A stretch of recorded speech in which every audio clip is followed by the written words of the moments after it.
kuch eshakda ham borda. Eshak tortgan yukni siz torta olmaysiz. Zo'r bo'lsangiz ham, kuchli bo'lsangiz ham. Trenajyor zalga kirib, mana ko'tarishda 200 kiloni olayotgan bo'lsangiz ham, ot qilgan ishni qilib qo'ya olmaysiz. Mana shunday ekan, hozirgi kunda shu bolalarning o'rtasida pichoqbozlik, mushtumzo'rlik hozirgi kunda rivojlanib ketyapti. Ha desa killer degan nomni olish kerak-da. Ha desa zo'r degan nomni olish kerak. Ha desa vor zakon degan nomni olish kerak. Bu qanaqasiga yarashadi? Mana tarixdan musulmonlar hayotini ko'rib o'tyapmiz-ku biz. Islom hayotini ko'rib o'tyapmiz. Bo'lganmi shunaqasi? Bu ko'r-ko'rona taqlid bu. Ko'r-ko'rona man tashabbaha biqawmin fahva minhu deydi.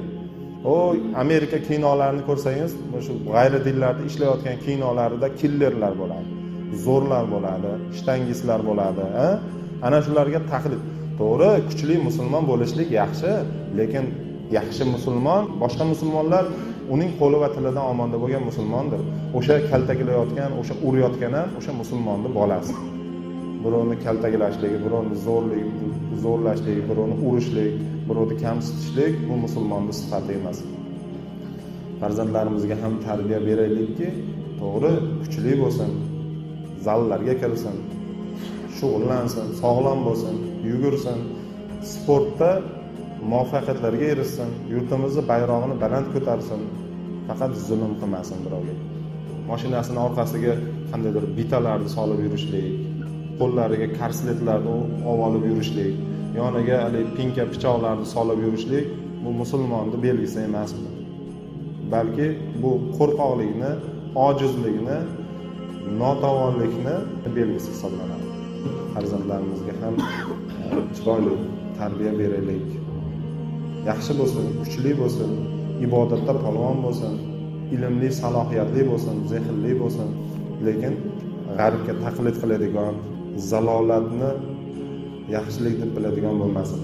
Luqmon Hakimdan so'ragan ekan, odamlarning eng yaramasi, eng yomoni kim deb so'raganda, u kishi shunday deb javob berganlar ekanlar. Odamlarning yomonlik qilayotganini ko'ra turib, ko'rmaslikka olgani beparvo, loqayd bo'lganidir degan ekanlar. Ko'ryapsiz, bir kishi bir kimnidir uryapti, kimnidir talpa qilib solyapti, videoga olib, syomka qilib turibsizmi? Eng yomon odamsiz. Birovga zulm qilinyapti, ko'rib turibsiz, bu ishingiz yaxshi emas deyapsizmi? Payg'ambarimizdan hadis bor. Kimiki bir munkarni ko'radigan bo'lsa, qo'li bilan tiyib qo'ysin. Qo'li bilan qodir bo'lmasa, tili bilan tiyib qo'ysin. Agar tili bilan ham qodir bo'lmaydigan bo'lsa, o'sha bo'layotgan ishga bunday qalbidan g'ijini qo'ysin deganlar. O'sha yaxshi bo'lmayapti-da shu ish. Bekor qilyapti-da shuni deb g'ijini qo'ysin. Lekin shuna deb qo'yishligi eng zaif musulmonning belgisi deb